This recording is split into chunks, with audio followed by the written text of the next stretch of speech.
Chennai K நகர் பகுதியில் அரசியல் கட்சிகளின் பொதுக்கூட்டங்களுக்கு அனுமதி வழங்க தடை விதிக்க கோரிய மனுவை தள்ளுபடி செய்து சென்னை உயர்நீதிமன்றம் உத்தரவிட்டுள்ளது.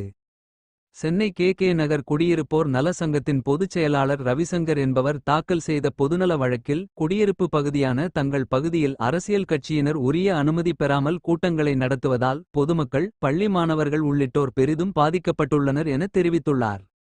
இந்த கூட்டங்களுக்காக அதிக ஒலி எழுப்பும் ஒலிபெருக்கிகள் பயன்படுத்தப்படுவதால் ஒலி மாசு ஏற்படுவதாகவும் மக்களின் அன்றாட இயல்பு வாழ்க்கை பாதிக்கப்படுவதால் அரசியல் கட்சிகளின் பொது கூட்டங்களுக்கு அனுமதி வழங்க கூடாது என காவல்துறையினருக்கு தடை விதிக்க வேண்டும் என கோரப்பட்டிருந்தது.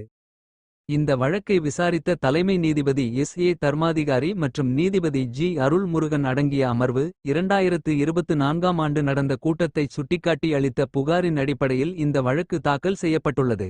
சமீபத்தில் எங்கு, எப்போது கூட்டம் நடத்தப்பட்டது என எந்த விவரமும் மனுவில் இல்லை. மாறாக கட்சிகளுக்கு கூட்டம் நடத்த அனுமதி வழங்க தடை விதிக்க வேண்டும் என கோரிக்கை விடுக்கப்பட்டுள்ளதாக கூறி வழக்கை தள்ளுபடி செய்து உத்தரவிட்டது.